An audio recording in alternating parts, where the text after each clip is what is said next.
माया नगरी मुंबई में माहिम तट से 2 दिसंबर 2019 के दिन मुंबई पुलिस को एक सूटकेस मिला।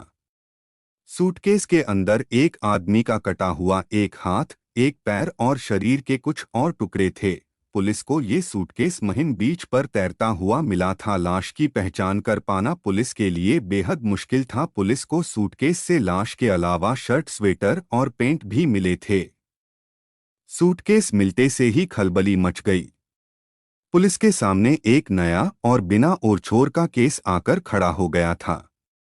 मामले की गंभीरता को देखते हुए जांच मुंबई क्राइम ब्रांच को सौंपी गई। क्राइम ब्रांच की टीम ने एक शर्ट पर एल्मो मेंस वियर का टैग लगा देखा था।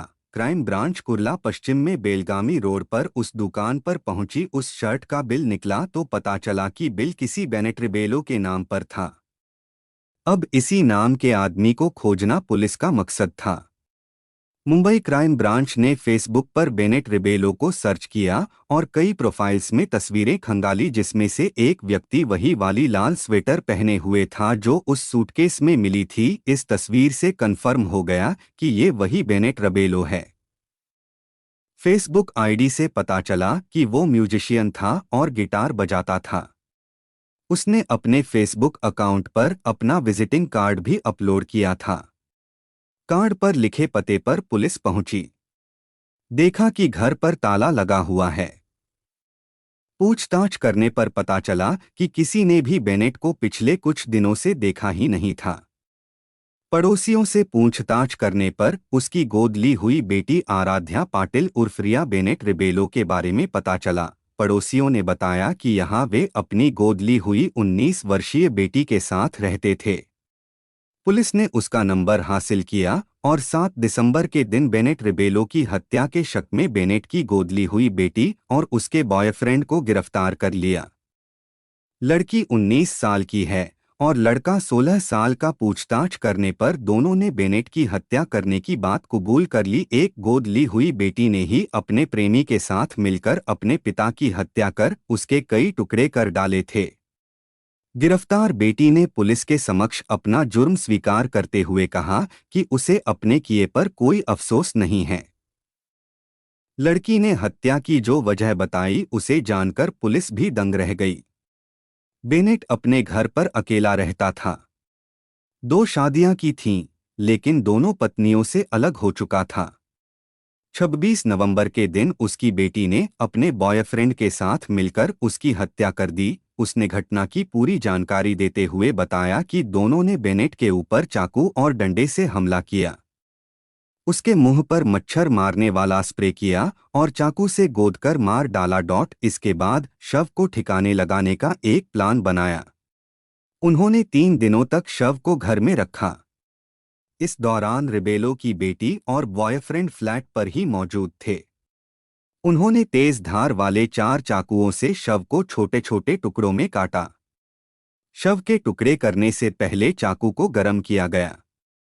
टुकड़ों को 3 सूटकेस में भरकर रिक्शा के जरिए मीठी नदी तक लेकर गए और फेंक दिया, जिसमें से एक सूटकेस बहता हुआ माहिम बीच पर पहुंच गया था। इस पूरे कांड में रिया के बॉयफ्रेंड का एक दोस्त भी शामिल था।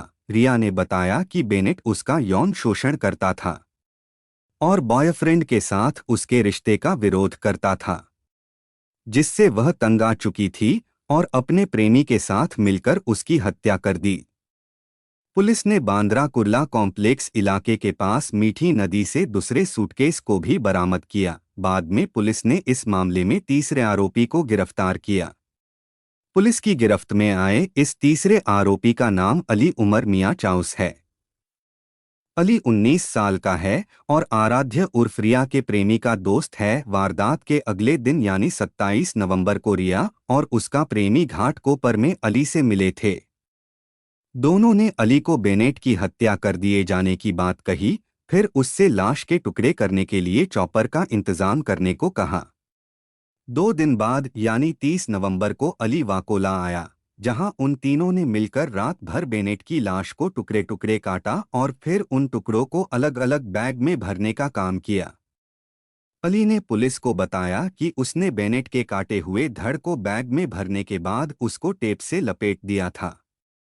साथ ही उसने लाश को ठिकाने लगाने के लिए जरूरी सामान की खरीदारी में उन दोनों की मदद भी की। दोनों के साथ उसने बेनेट के घर के पास मौजूद एक दुकान से सूटकेस व अन्य सामान खरीदे। इसी सूटकेस में लाश के टुकड़ों को भरकर वे तीनों मीठी नदी में फेंक आए थे। 26 नवंबर को बेनेट रिबेलो का कत्ल किया गया था। 27 नवंबर को उसकी लाश के 8 टुकड़े किए गए। इसके लिए 4 चाकू लाए गए। रिबेलो के किचन में इन चाकुओं को गैस चूल्हे से गर्म कर उसके शरीर के अलग अलग हिस्से को काटा गया। कुछ हिस्सों को एक सूटकेस में रखा गया। बाद में मुंबई के अलग अलग जगहों पर उसकी बॉडी को फेंका गया। सूटकेस में रखे शव के कुछ टुकड़े पुलिस को जांच के दौरान मिले थे। उसके कपड़ों से पुलिस ने शव की पहचान की थी। इसके तो दोस्तों ये कहानी यही समाप्त होती है। मिलते हैं नई कहानी के साथ। कैसी लगी ये कहानी कमेंट करके ज़रूर बताएं। पसंद आए तो चैनल को लाइक सब्सक्राइब ज़रूर करें और ज़्यादा से ज़्यादा शेयर करें।